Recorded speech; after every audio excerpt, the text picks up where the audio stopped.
As the onslaught on the judiciary continues, the latest development are likely to even put a more spotlight on the Martha Koome-led arm of the government.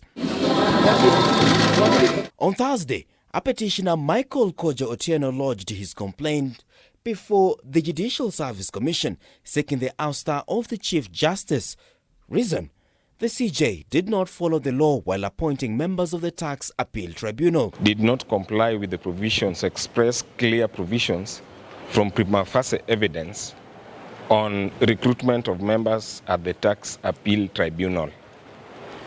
Whereas the powers which had been conferred upon the Chief Justice, she relied on an old law instead of a new law. According to Otieno, Chief Justice Martha Koome was only supposed to appoint between 15 to 20 members in the tribunal, but instead went for 22 members, contrary to Section 12, subsection 1 of the Judicial Officers Code of Conduct, hence rendering her unfit to hold the office of a judge. While appointing the members to be at the Tax Appeal Tribunal, they should not be less than 15 and not more than 20. The Chief Justice appointed 22 members, which is contrary to the dictates of the law. Part of his lamentations are that Koome failed to meet the criteria of being selfless, demonstrating honesty in execution of public duties and upholding the rule of law, all of which are essential qualities for a judge. As Article 73A, which talks about public trust to be exercised in a manner that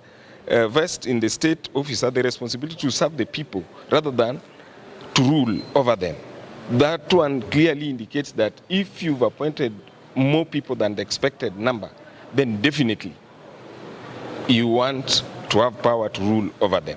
In this regard, he wants Martha Koome out. The preamble of the Judicial Service Code of Conduct Ethics, based on Section 5.1 of the Public Officers Ethics Act Number 4 of 2003, provides that the code is intended to establish standards of ethical conduct of judicial officers to be applied consistently with constitutional requirement.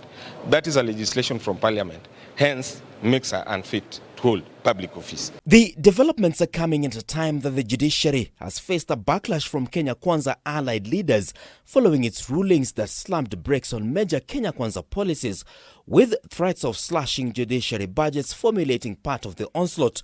However, Otieno's assertions have been dismissed by a section of leaders. I think Martha has been very level-headed. She has been discussing things and talking things without any favor regarding even the country Kenya, and also regarding her judiciary department. And I find it really awkward. I can say it's witch hunting. Michael was the first Kenyan to appear before the National Dialogue Committee sitting at the Bomas of Kenya, demanding to be heard. His push was to open doors for the committee to listen to memorandums from other stakeholders.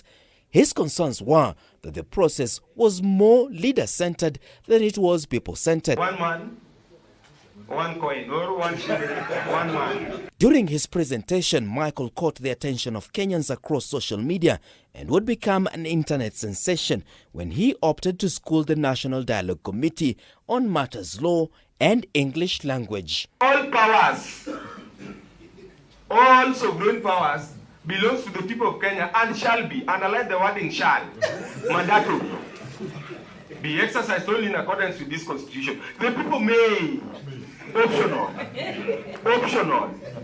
may, optional. That is it, Your Honor. No, complete it, may exercise their sovereignty power either directly or through their democratically elected. So the wording, the conjunction means Michael hails from Homa Bay County and is secretary to Homa Bay Interface Community Health Desk. His presentation saw him demand an extra county for Suba community, as well as the abolishment of the National Tallying Center, and that the impeachment of the president to be taken back to the people as opposed to Parliament. And Michael, I am certain the people of Gem are getting service from the county government of Martin Opio, K24 TV, Nairobi.